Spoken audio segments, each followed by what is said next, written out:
માંડવી ઉમા વિદ્યાલય ખાતે શિક્ષકોની ગુરુવંદના તથા શિક્ષણ ચિંતન કાર્યક્રમનો પ્રારંભ કરાવતા ધારાસભ્ય અનિરુદ્ધભાઈ દવે. માંડવી મુન્દ્રાના ધારાસભ્ય અનિરુદ્ધભાઈ દવે દ્વારા માંડવી તાલુકા પ્રાથમિક માધ્યમિક તથા ઉચ્ચ માધ્યમિક શાળાના શિક્ષકોની ગુરુવંદના તથા શિક્ષણ ચિંતન કાર્યક્રમનું આયોજન કરાયું હતું.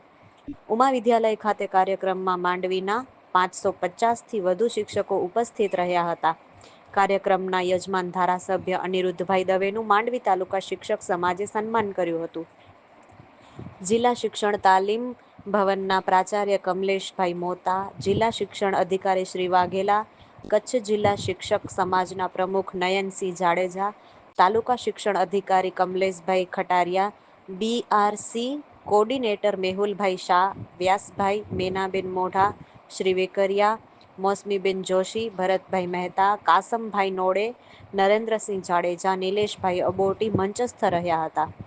શ્રેષ્ઠ શિક્ષક એવોર્ડ મેળવેલ શિક્ષકો તાલુકા કક્ષાએ આબિદભાઈ સુમરા, મનછાબા જાડેજા, હરિભાઈ ગઢવી, જિલ્લા કક્ષાએ રસેશભાઈ રાવલનું સન્માન ધારાસભ્યશ્રીના હસ્તે કરાયું હતું. ધારાસભ્યશ્રીએ માંડવી તાલુકાની તમામ ગ્રુપ શાળાને દિવાલ ઘડિયાળ ભેટ સ્વરૂપે આપેલ. કાર્યક્રમને સફળ બનાવવા મનુભા જાડેજા, અમિત ડાંગેરા, જિગ્નેશ જોશી, પ્રતાપ ગુસાઈ, ગિરીશ પટેલ, હિરેન વાસાણી, ગીતાબા વાઘેલા, માલતીબેન પટેલ, જલ્પાબેન માકડિયા, સંજય પટેલ, કાસમભાઈ કુંભાર તથા માંડવીના શિક્ષક મિત્રોએ જહેમત ઉઠાવી હતી. કાર્યક્રમનું સંચાલન વિક્રમસિંહ પઢારિયા તથા નીલમબેન ગોહિલ તથા આભાર વિધિ વિશ્રામભાઈ ગઢવીએ કરી હતી. આજે શિક્ષક દિનને નિમિત્ત બનાવી અને માંડવી તાલુકાના પ્રાથમિક શાળા, માધ્યમિક શાળાના સૌ શિક્ષકોની ગુરુવંદનાનો કાર્યક્રમ કરવામાં આવ્યો. એ શિક્ષક મિત્રો સાથે બેસીને જે કંઈ પણ નાની મોટી ઉણપ હોય તેની પૂર્તતા થાય, કે સરકાર તાત્કાલિક એ પૂર્તતાઓ કરે. ઉપરાંતમાં વ્યક્તિગત સ્વરૂપમાં, કોઈ ગ્રાન્ટના સ્વરૂપમાં, કોઈ અન્ય રીતે એ શાળાઓની અંદર વરસાદી પાણીનો ટાંકો હોય, રમતગમતના સાધન હોય, બાઉન્ડ્રી હોલ હોય, દીકરીઓ માટે શૌચાલય હોય, કે પીવાના પાણીનો આરો પ્લાન્ટ હોય, કે અન્ય લેબ્સ હોય, કે અન્ય શેડ કે પ્રાર્થનાના શેડ, એ શેડ પણ આપવા માટે શું શું જરૂરિયાત છે તો એ શિક્ષકો પોતાની શાળાની વાત કરે તેના માટે થઈને વાત કરેલી હતી. ઉપરાંતમાં ચિંતનના સ્વરૂપે શિક્ષક મિત્રો એ દરરોજ બાળકો સાથે વાત કરતા હોય છે અને બાળકો શિક્ષકની વાત સાંભળીને એનું અનુકરણ કરતા હોય છે. તો શિક્ષક મિત્રો પાસે આપણે સ્વદેશીના સંદર્ભમાં દેશના વડાપ્રધાન માનનીય નરેન્દ્રભાઈ મોદી સાહેબે જ્યારે આત્મનિર્ભર ભારત અને 2047નો વિકસિત ભારતની કલ્પના કરી છે, ત્યારે એ વિકસિત ભારતની કલ્પનાના સંદર્ભમાં આવનારી પેઢી એ શિક્ષક તૈયાર કરી રહી છે.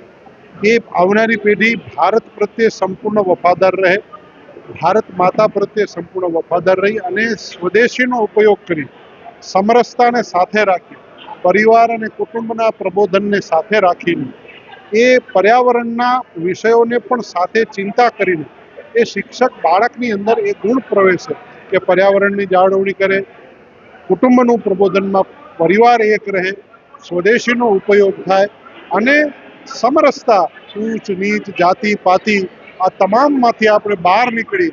કારણ કે આવનારી પેઢીઓની પડકાર છે, આપણને જાતિ પાતિમાંથી ન વેચાઈએ તો બાળકોમાંથી જ એ શિક્ષણ અત્યારથી મળશે. એ માટેનો પ્રયાસ આજની ચિંતન શિબિરના ગુરુવંદના સ્વરૂપે કરવામાં આવ્યો. જો આજે પ્રાથમિક, માધ્યમિક, પ્રાઇવેટ શાળા તમામ શિક્ષકો ઉપસ્થિત રહે અને કહેવાય છે शिक्षक कभी साधारण नहीं होता, प्रलय और निर्माण उसकी गोद में पलता है.